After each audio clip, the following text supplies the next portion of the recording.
Simcha, celebration, Simcha, Simcha, celebration of life. Hello and welcome to Simcha, a celebration of life. I'm your host, Aaron Halevi. The Spanish Inquisition resulted in the expulsion of over 100,000 Jews from Spain. These Jews were dispersed throughout the world. Among the fleeing Jews were some of the greatest rabbinical and Kabbalistic scholars of the Middle Ages, who decided to move to the land of Israel. Many of these Kabbalah scholars were drawn to Tsfat. Perched high on a mountain in the north of Israel, the town of Tsfat is considered to be one of the 4 holy cities of Israel. Tsfat is associated with the element of air, and the Zohar, a primary source of Jewish mysticism, states that the air of Tsfat is the purest in all Israel.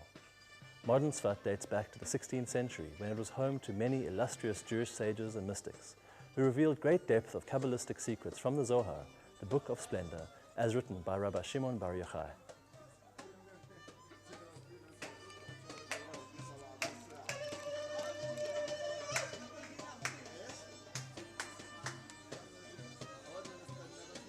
Tsfat is definitely a very special town. There are so many very special things about it. For example, its age. To the best of our knowledge, Tsfat is one of the oldest cities in the world, with a recorded history of approximately 4,000 years. Just like 6 years ago, in the year 2010, archaeological excavations were done here that found traces of communities living here in what they call the Middle Bronze Era. It goes back to biblical times, approximately 4,000 years. In Jewish tradition, we know that Tsfat always served as a special spiritual center, which despite its small size of the Jewish quarter mainly, it affected world spirituality on a very large scale throughout the centuries. So people know Tsfat nowadays as the capital of the Kabbalah, the birthplace of the Kabbalah. In fact, to be more precise, all the different paradigms of the Kabbalah are associated with the history of Tsfat. Talking about the classical Kabbalah from the times of the Zohar of Rabbi Shimon Bar Yochai, that was written here in the area of Tsfat, in the cave of the Idra, some part of it. It's about 2,000 years ago, 2nd century or so. Medieval times, 16th century, we have the Lurianic Kabbalah, Rabbi Isaac Luria, the Holy Ari, who discovered new depth of the Kabbalah and of the Zohar, and made the Kabbalah actually accessible to all through learning, through practices, through rituals, through meditations, unifications. Some even call Hasidism the soul of the Kabbalah. Hasidism, when it came and, when it was shared with the world in the 18th century and 19th century, it livened up all of the Jewish practices through singing and understanding and involvement of the soul and feelings, in everything that a person does. And the Hasidic movement actually was founded by Rabbi Israel Baal Shem Tov of blessed memory towards the middle 18th century. And then his followers actually came to Tsfat in the year 1777. It was the first aliyah, the first immigration of Hasidic Jews to the land of Israel. And they came to Tsfat. 300 people came here to establish in Tsfat a world center for Hasidism, which is another paradigm of the Kabbalah. So we see therefore how Tsfat's history is embedded with all these, great things that happened here in the realm of Kabbalah, teaching, spreading it, revealing new depths of it and so on, and sharing it with the world. And the Kabbalists explain that there's something very special to the energy of Tsfat. And this is how they rationalize the fact that they all came here throughout the centuries from the 4 corners of the world. And they write in their writings of the 16th century, they say, we're here because of the air of Tsfat. There's something to the air of Tsfat that opens up the hidden channels of the soul and mind to understand Kabbalah like in no other place in the world. It's really magical.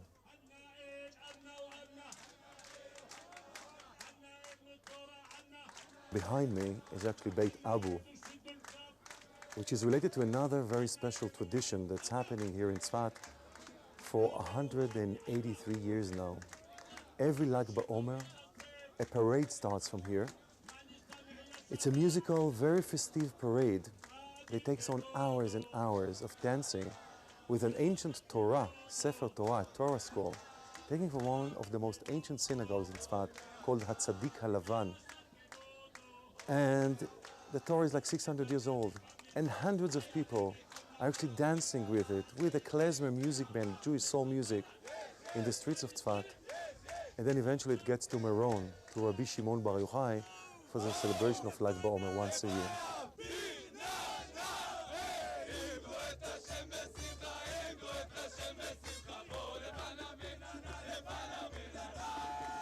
Rabbi Shimon Bar Yochai, he was the one that decided that all the spiritual world of Judaism would be revealed, that the Lag book would be written.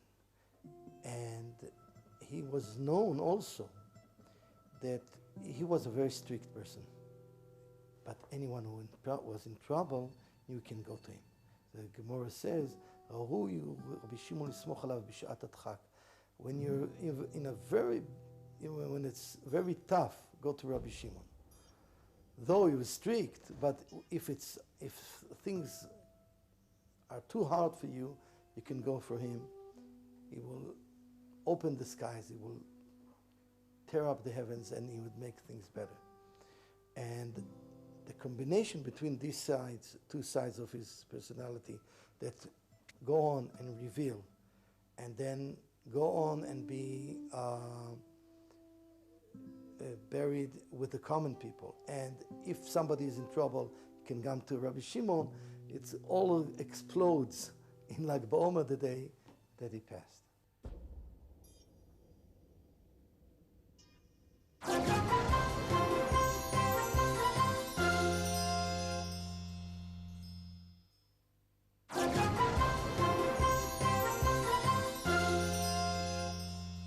The festival of Lag Ba Omer is also the anniversary of the death of Rabbi Shimon Bar Yochai, author of the first Kabbalistic work, the Zohar. When the Ari, the great Kabbalist of the 16th century, came to Tsfat, one of the customs that he instituted was that of visiting the tomb of Rabbi Shimon Bar Yochai on Mount Meron on Lag Ba Omer. In the 19th century, a new tradition was added, taking a Torah scroll from the home of the Abu family in Tsfat and walking it to Mount Meron.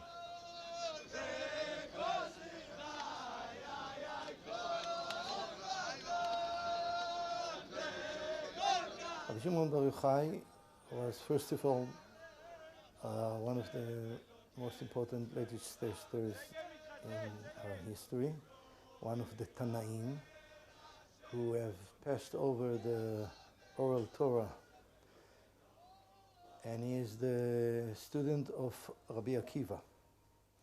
That means that from Mount Sinai to Rabbi Shimon Bar Yochai, we have 41 teachers. He's the 41.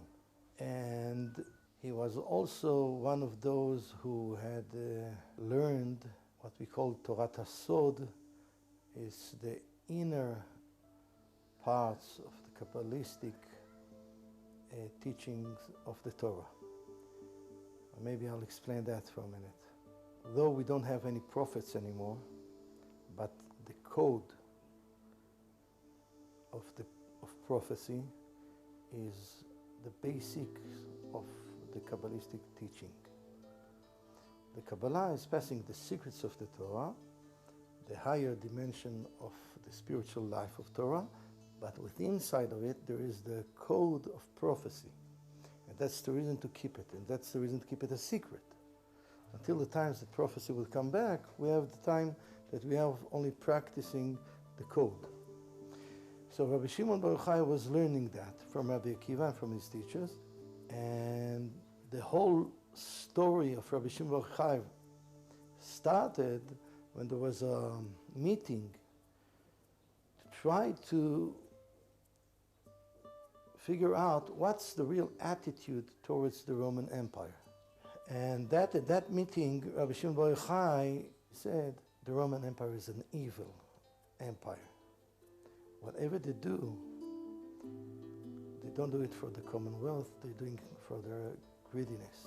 Of course, the Empire Roman police heard about it very quickly, and they sentenced him to death. And he fled to the Galilee, and he found there a cave. He and his son called Elazar, Rabbi Elazar, and they've been there for 12 years. And then they've done something that is very revolutionary. Until Rabbi Shimon Bar Yochai, the only way to learn the secrets of the Kabbalah was to really purify yourself so much that you will be able to go to another dimension, to another spiritual and holy world. And during that 12 years, that's what happened. That in the cave, the Holy Spirits of our forefathers and the prophets came to teach him in the cave. After 12 years, he went out of the cave because the Roman canceled the death sentence, and he started teaching a very small group what he had learned in the cave. And at the last day of his life, he taught his last teaching. That last teaching, he revealed secrets that were never revealed. And the only thing I can tell about it is that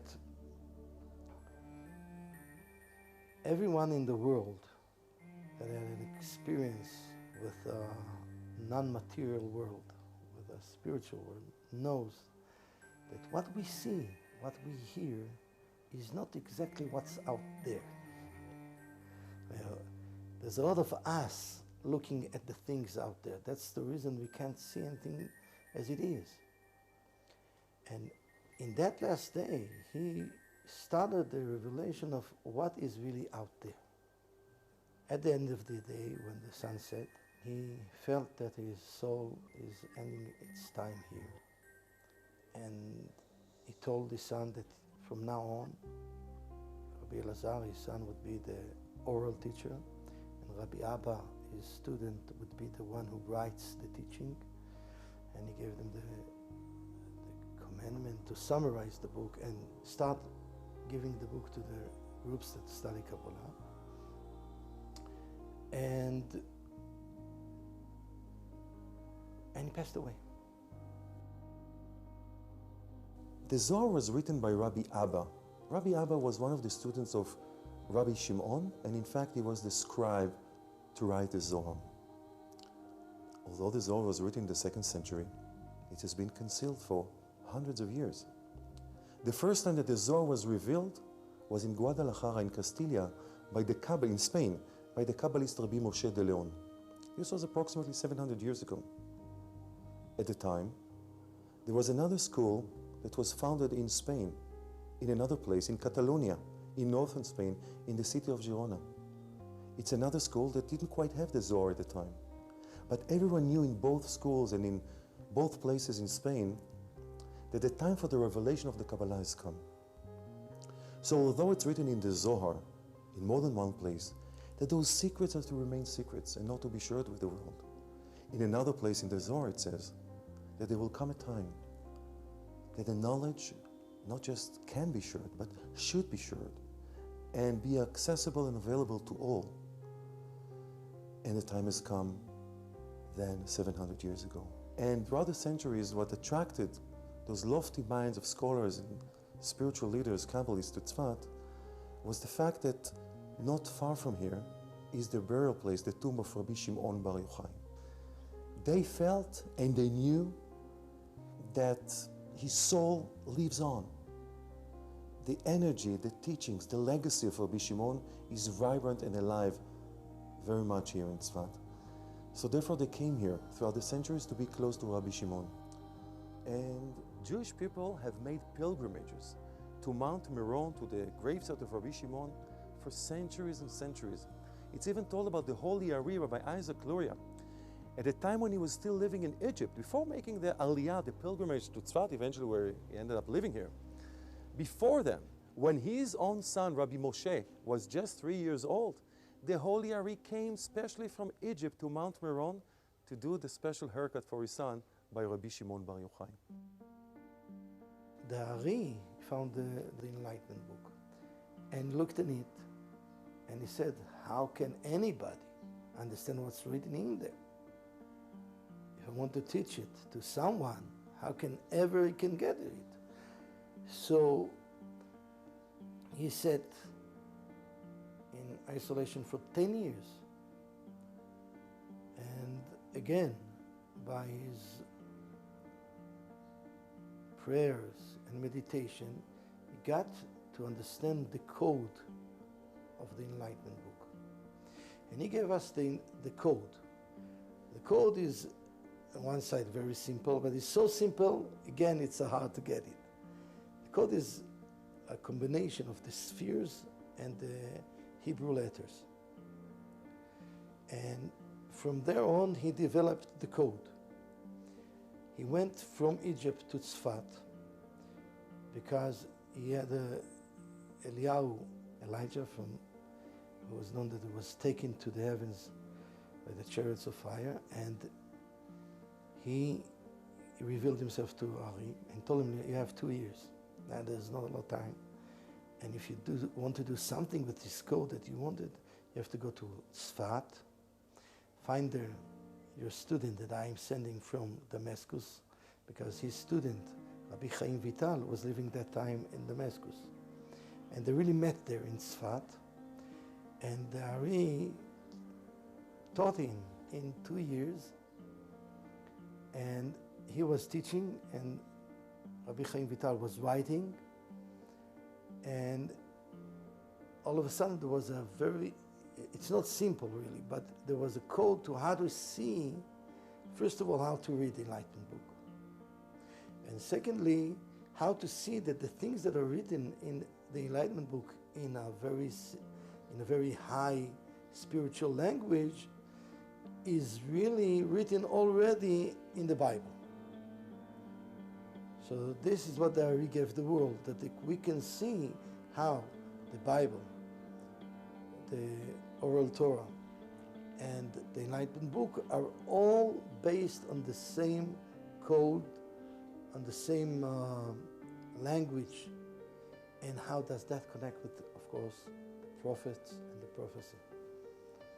So this is what the Ari taught us. And since then, really, if you want to learn Kabbalah, if you want to learn the Enlightenment book, you have to go through the books of the Ari. Our sages say, Kabbalists say, that the tomb of Rabbi Shimon, is such a holy place, it's almost like the Holy Temple in Jerusalem. Numbers speak of like 12 to 13 million that visit the Kotel, the Western Wall, every year, while 3 million people visit Mount Meron every year. And out of these 3 million, 500,000 people come just on one day. See the place, you see helicopters fly around the tomb. Some people don't have time, They come especially from overseas. We met many Hasidim that come from overseas just to be in Israel, just to be by Rabbi Shimon for these 24 hours. I want to say one other thing. Other tombs of the sages, of the tzaddikim, of the Kabbalists, many of them are dotted in the area around Tzfat. Some make you more, spiritually uplifted. Some make you more meditative. Some make you more connected to things, to your inner self and so on. But that place makes you happy. This is something very, very unique and special. And another thing quoted by Rabbi Yosef Yitzchak Schneerson, he said, what's so special about the people of Tzfat in the area is how they express themselves, speaking like, oh, I'm going to Rabbi Shimon now, and then I'm going to Rabbi Yossi. Then later on I'm going to Rabbi Meir in Tveria and so on, Tiberias. It's so interesting, it's like they're saying it. They mean like they're going to visit someone who's there, someone who's living. It's not like I'm going to visit the tomb of Rabbi Shimon, like someone who's, passed away. Rabbi Shimon, it's a very personal engagement, interaction, with the soul of Rabbi Shimon that's there, waiting for all the people that come there to uplift them, to make them happy and joyous, and take this spiritually, joyfully uplifting feeling for them through their entire life until their next visit.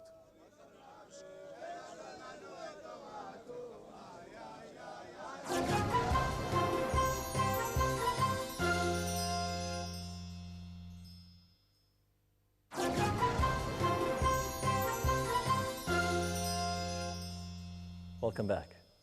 More than 500,000 people from Israel and around the world descend on Tsfat and Meron during the festival of Lag Ba Omer. For many Jews, this represents a very auspicious time for soul searching, for pouring out their hearts to the Almighty, and for aspiring to greater meaning in their lives.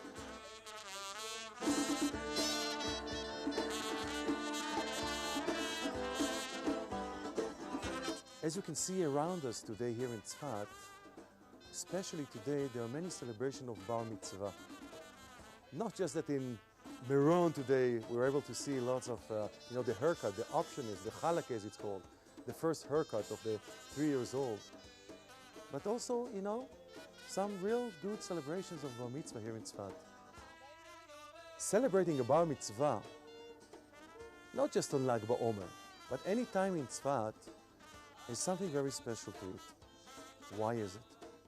Because if we look at Jewish literature, we won't find any source except for one, which is the Zohar of Rabbi Shimon Bar Yochai, where there's a mention of the Bar Mitzvah celebration that Rabbi Shimon did in honor of his son's Rabbi Elazar's Bar Mitzvah.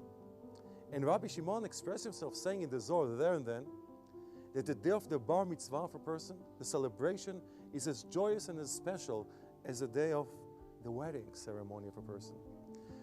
Therefore, we have the term Chatan Bar Mitzvah, the groom of Bar Mitzvah.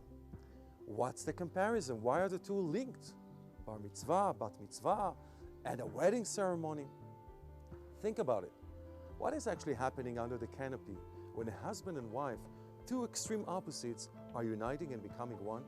It takes a supreme power to connect the two opposites.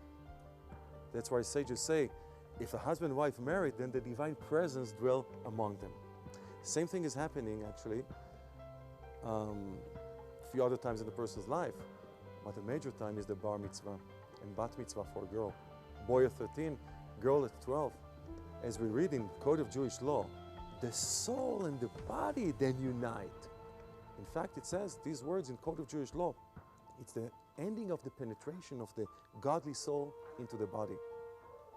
That's what makes this day so special. Same thing with the circumcision, the Brit Milah, as godliness is entering the body, physicality, through the mitzvah, through the circumcision.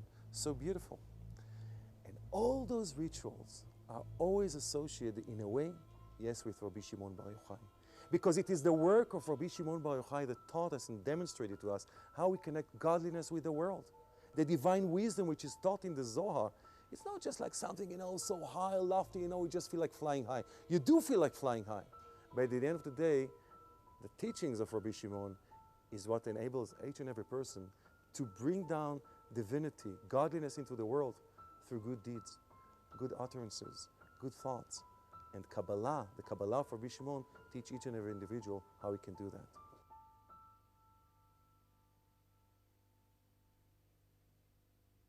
Well, that's all we have for this week's episode of Simcha, a celebration of life.